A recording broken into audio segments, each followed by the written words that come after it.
Assalamualaikum warahmatullahi wabarakatuh.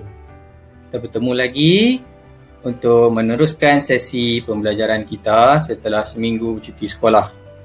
Hari ini kita akan masuk tajuk yang baru, Sains Tahun 4 iaitu Bumi, unit yang ke-9. Seperti biasa, kita mulakan pembelajaran kita dengan bacaan doa. Bismillahirrahmanirrahim. Allahumma aftah alaina hikmataka wanshur alaina min khazaini rahmatika ya arhamar rahimin. Amin. Baiklah murid-murid, kita akan tengok objektif pembelajaran terlebih dahulu. Di akhir pembelajaran, murid-murid akan dapat memerihalkan daya tarikan graviti bumi berdasarkan pemerhatian dengan melakukan aktiviti. Objektif yang kedua, murid-murid akan dapat menyatakan bumi berputar pada paksinya dan pada masa yang sama beredar mengikut orbitnya mengelilingi matahari. Dan yang terakhir, murid-murid akan dapat menjelaskan pemerhatian tentang graviti dan peredaran bumi melalui lakaran penulisan teknologi maklumat dan komunikasi lisan secara kreatif.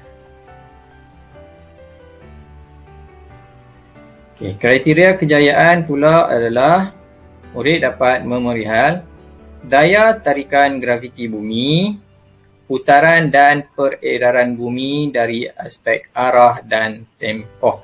Okey, kita mulakan pembelajaran kita hari ini untuk tajuk bumi. Sebelum itu, murid-murid boleh rujuk buku teks. Buka muka surat 156 dan 157. Okey, tengok daya graviti itu apa? Daya tarikan graviti adalah suatu daya yang menarik objek ke arah pusat bumi. Tanpa graviti, semua objek akan terapung. Maksudnya, bumi kita ni ada daya tarikan graviti. Disebabkan daya tarikan graviti inilah, kita, objek-objek pada bumi ni semua tidak terapung. Jelas? Ia adalah daya tarikan yang menarik objek ke arah pusat bumi. Kalau tengok dalam buku teks kamu tu, dia ada gambar. Gambar bumi. Ada orang, ada rumah, ada kereta apa semua dan ada anak panah ke arah pusat bumi, ke dalam bumi tu. Graviti juga mempengaruhi jisim objek. Graviti ni yang bagi objek-objek pada bumi kita, di dunia kita ni ada berat, ada jisim. So, kesimpulannya, daya tarikan graviti ni adalah daya tarikan yang menarik semua objek di bumi, supaya berada pada kedudukannya. Maksudnya kita objek, kita manusia dan semua yang ada di bumi ni tak terapung, tak melayang. Sebab ada daya tarikan graviti. Seterusnya tengok muka surat 159. Kepentingan graviti. Apakah kepentingan daya tarikan graviti bumi? Kepentingan dia, kalau kamu tengok buku teks muka surat 159 tu, ada gambar di sana macam dalam slide cikgu ni. Ada dua gambar, ada dua situasi. Situasi yang pertama, gambar dia seorang kanak-kanak bermain kucing dengan mainannya dalam rumah. Situasi kedua, Sama keadaan dia, bermain permainan, ada kucing di dalam rumah, tetapi yang berbezanya apa? Situasi pertama, elok semua berada pada kedudukannya. Tapi dalam situasi kedua, kelihatan terapung. Semua terapung. Kanak-kanak tu pun terapung, kucing pun terapung, permainan-permainan budak tu pun semua menjadi terapung, melayang di udara. So kepentingan daya graviti sini apa dia? Ya. Kepentingan dia adalah untuk memberi objek-objek pada bumi ni, yang ada pada bumi ni, kedudukan yang tetap. Maksudnya dia tidak akan terapung-apung lah. Jelas semua? Baik, kita tengok bergerak pada bahagian yang kedua dalam tajuk kita ni. Okey. Bahagian kedua ni ialah berkaitan dengan putaran dan peredaran bumi. Bumi kita ni berputar dan beredar. Apa beza putaran dan peredaran bumi ni? Okey. Bumi berputar pada paksinya dan pada masa yang sama beredar mengelilingi matahari melalui orbitnya. Okey. Untuk lebih jelas, murid-murid boleh tengok buku teks. Buka muka surat 160 dan 161. Okey. Bumi berputar pada paksinya seperti dalam gambar rajah pada slide cikgu ni. Okey. Paksi tu apa dia? Paksi tu adalah garis bayangan yang menghubungkan kutub utara dan kutub selatan pada 66, lebih kuranglah pada 66 darjah dari garisan khatulistiwa. Tu. Kalau tengok pada gambar, ada dalam buku teks kamu. Okey, itu putaran bumi pada paksinya. Bumi berputar pada paksi dari arah barat ke timur. Ataupun nak senang, nak faham, nak mudah faham, putaran bumi pada paksinya adalah mengikut lawan arah putaran jam. Jam berputar macam ni kan, ke kanan. Tapi putaran bumi pada paksinya lawan arah jam, ke kiri. So putaran bumi pada paksi inilah yang menyebabkan kita tengok matahari tu, matahari yang di luar rumah tu, kita tengok matahari tu terbit daripada timur dan tenggelam daripada barat. Sebenarnya matahari tak bergerak pun. Kalau tengok pada gambar rajah dalam buku teks kamu tu, matahari tak bergerak, tetapi bumi ni yang bergerak. Jelas nah? So putaran bumi pada paksinya daripada arah barat ke timur menyebabkan kita nampak matahari tu terbit daripada timur, tenggelam sebelah barat.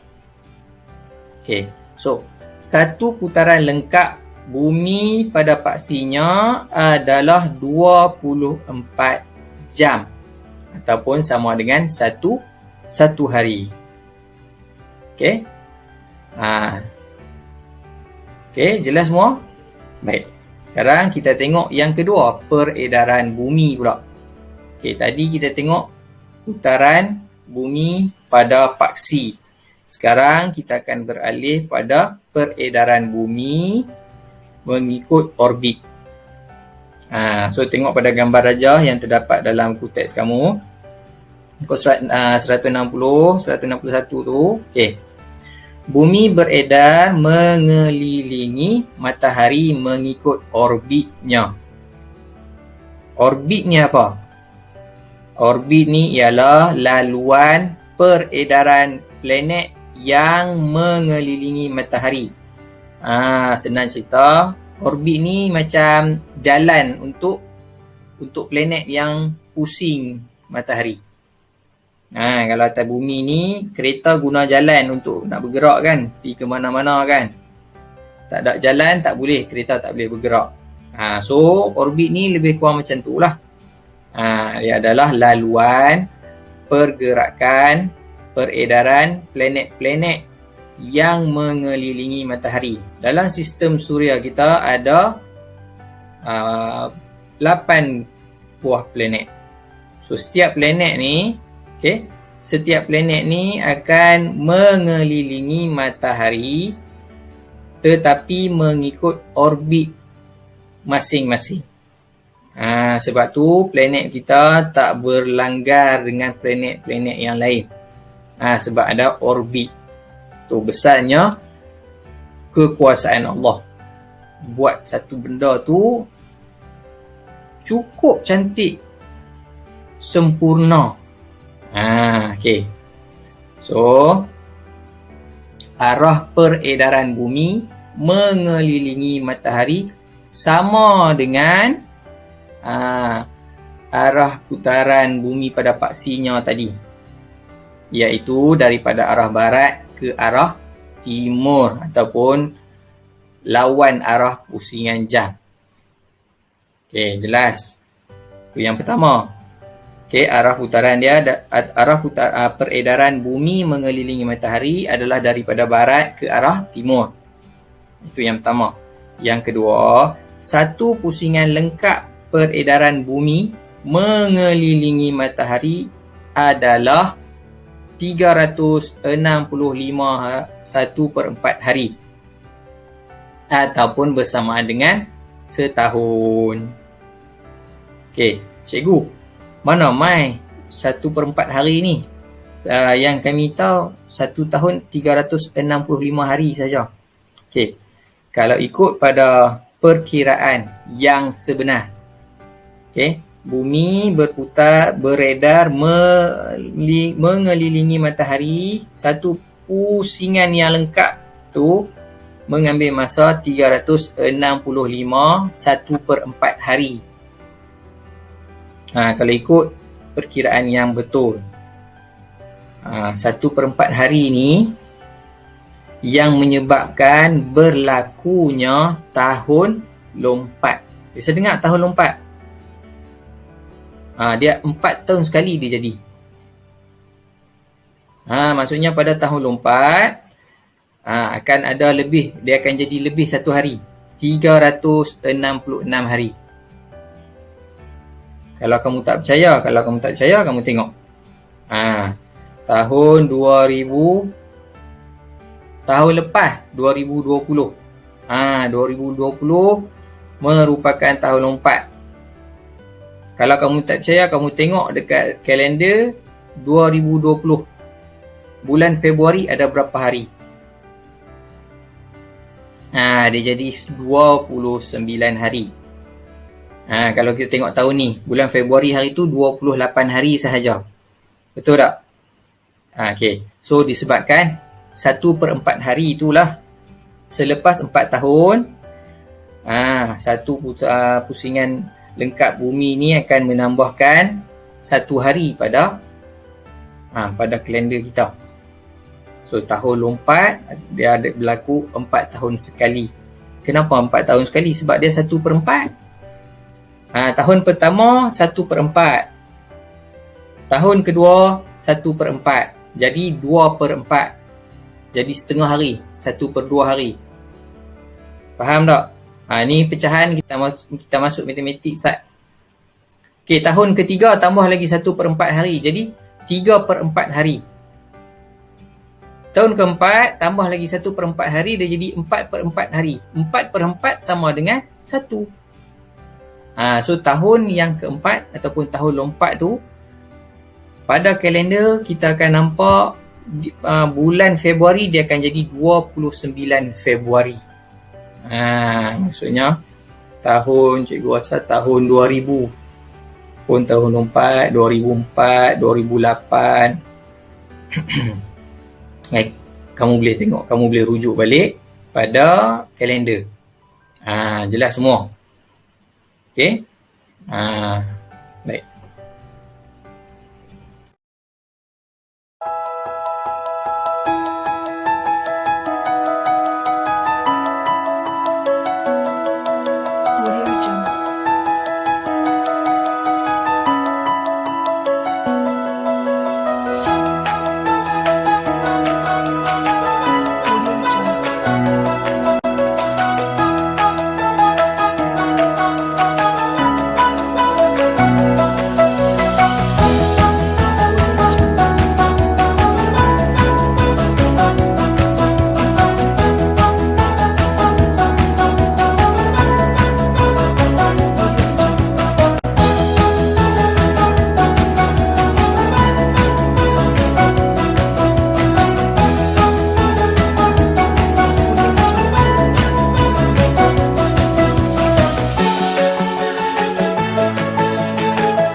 Kita akan tengok kepada kesan putaran bumi pada paksinya. Kesan ni maksudnya apa? Apa yang menyebabkan, apa yang berlaku akibat daripada bumi berputar pada paksinya tadi. Kesan dia, kita akan tengok. Okey. Kalau kamu tengok pada buku teks kamu, okey, dalam muka surat 163, okey, kesan yang dinyatakan dalam buku teks kamu tu ada 3. Ada 3. Yang pertama, kejadian siang dan malam. Tengok pada gambar rajah dalam buku teks kamu tu, ataupun tengok pada slide cikgu ni, okey. So, kejadian siang dan malam adalah kesan daripada bumi berputar pada paksinya. Maksudnya, bumi bahagian yang menghadap matahari tu, okey, bahagian yang menghadap matahari dia akan jadi siang. Bahagian yang belakang tu gelap, dia akan jadi malam. So, bila bumi berputar pada paksinya, so bahagian yang belakang tadi, yang gelap tadi tu, dia akan bergerak. Menghadap matahari pula. So, bahagian yang menghadap matahari tadi, dia akan bergerak ke belakang pula, menjadi gelap. Itulah punca macam mana boleh jadi siang malam. Cikgu pun macam kamu juga. Dulu cikgu fikir bumi ni tak bergerak. Matahari akan naik, turun, lepas tu gelap, bulan pula naik. Bila bulan turun, matahari pula naik. Dulu cikgu sama macam kamu. Tapi pada hakikatnya, yang sebenarnya, bumi yang bergerak. Bumi kita ni yang berputar. Tapi cikgu, saya tak rasa pun bumi ni bergerak. Sebab kita ada daya tarikan graviti tadi. Kalau kita tak ada bumi ni, tak ada daya tarikan graviti, kita akan melayang, kita akan terapung. Bila kita terapung, kita akan nampak, kita boleh nampak bumi ni bergerak. Kita boleh nampak. Okey. Tu kebesaran Allah tu. Okey, kesan yang kedua adalah kedudukan matahari kita nampak berubah, macam bergerak. Kan, matahari terbit daripada timur. Bila tengah hari dia akan duduk di atas kepala pacak, tegak di atas. Bila petang dia akan turun pula sebelah barat. Bila malam hilang. Seolah-olah matahari tu yang bergerak. Tu kesan dia. Tetapi sebenarnya benda tu berlaku, kedudukan matahari berubah tu disebabkan oleh bumi berputar pada paksinya. Okey. Yang ketiga, panjang bayang-bayang. Kedudukan bayang-bayang dan panjang bayang-bayang pun berubah. Bayang-bayang di bumi lah. Kalau kamu tak percaya, okey. Lepas ni, waktu tengah hari sekali lagi, dipacak satu kayu di luar. Ingat. Letak kawasan yang kena matahari lah. Ataupun nak mudah, kamu pergi tengok saja di luar nanti, kamu cari satu pokok. Kamu tanda. Waktu pagi, bayang-bayang dia sebelah mana, arah mana, panjang mana. Hujung bayang-bayang tu kamu pergi tanda. Saat lagi tengah hari, kamu tengok ada bayang-bayang di belah mana. Bila petang pula, bayang-bayang dia arah mana pokok tu. Panjang dia macam mana, kamu pergi tanda. Tu perubahan panjang dan arah bayang-bayang adalah kesan daripada putaran bumi pada paksinya. Jelas semua? Okey, itu saja pembelajaran kita untuk tajuk yang baru ni. So, sekarang kita akan tengok tugasan untuk minggu ini. Yang pertama, cikgu nak kamu buat nota ringkas dalam bentuk peta minda ataupun peta iting. Tajuk yang kita belajar hari ini. Okey. Perkara-perkara yang perlu ada dalam nota tu, yang pertama, definisi dan kepentingan daya graviti. Yang pertama tentang daya tarikan graviti. Yang kedua, peredaran dan putaran bumi. Putaran bumi pada paksinya satu. Peredaran bumi mengelilingi matahari mengikut orbitnya satu. Dan yang ketiga, kesan putaran bumi. Yang tiga kesan kita belajar. Baru je cikgu sebut tadi. Okay. So, nota ni cikgu nak kamu buat dalam buku sains 1. Bila dah siap, ambil gambar sebagai bukti. Maksudnya satu muka surat. Kan? Buku tulis yang panjang tu, satu muka surat tu, kamu buat nota tajuk kita ni dalam satu muka surat. Bahagi kepada 3 bahagian. Okay. So, untuk yang pertama, bahagian 1 tu pecah kepada 2 pula. Untuk bahagian yang kedua, peredaran dan putaran bumi, kamu pecah lagi 2 pula. Okay. Untuk kesan putaran bumi tu, kumpulan dia 1 tu saja, tak payah buat pecah-pecah lagi lah. Okay. So, hantar gambar yang kamu dah ambil, nota yang dah siap tu, okay, menggunakan link yang cikgu sediakan dalam arahan yang cikgu letak dalam WhatsApp ataupun Telegram group kelas kamu. Okay. Yang kedua, tugasan yang kedua, cikgu nak kamu buat latihan uji minda yang terdapat dalam buku teks. Muka surat 186. Buat. Macam mana nak buat cikgu? Cikgu nak kamu salin semula semua soalan dan lukis gambar. Gambar yang ada kamu kena lukis. Cikgu tak mau kamu photostat, potong dan lekat, tak mau. Cikgu nak kamu lukis sendiri. Okay, jawab latihan uji minda ni menggunakan buku sains 2. Bila dah selesai, kamu ambil gambar dan hantar gambar latihan yang dah siap tadi. Okay, menggunakan link yang cikgu sediakan dalam arahan. Cikgu masukkan dalam arahan grup kelas kamu, sama ada dalam Telegram ataupun WhatsApp. So, itu saja tugasan dan pembelajaran kita untuk minggu ni. Okay. Sebelum cikgu tamatkan pembelajaran kita, cikgu mohon kerjasama semua orang, semua murid untuk mengikuti sesi pembelajaran ni. Okay, macam mana? Masa kelas, ikut tengok video yang cikgu sediakan ni dan isi kehadiran kamu. Okey, lepas tu yang kedua, hantar semua tugasan yang diberikan. Okey, untuk tugasan tak perlu buat semua sekali untuk satu hari. Okay, cikgu bagi 2 tugasan. Betul tak? So tugasan pertama buat hari ni, tugasan kedua buat masa hari yang seterusnya untuk perjumpaan kita yang kedua dalam minggu ni. Okey, sekian itu saja daripada cikgu. Okey. Assalamualaikum dan terima kasih.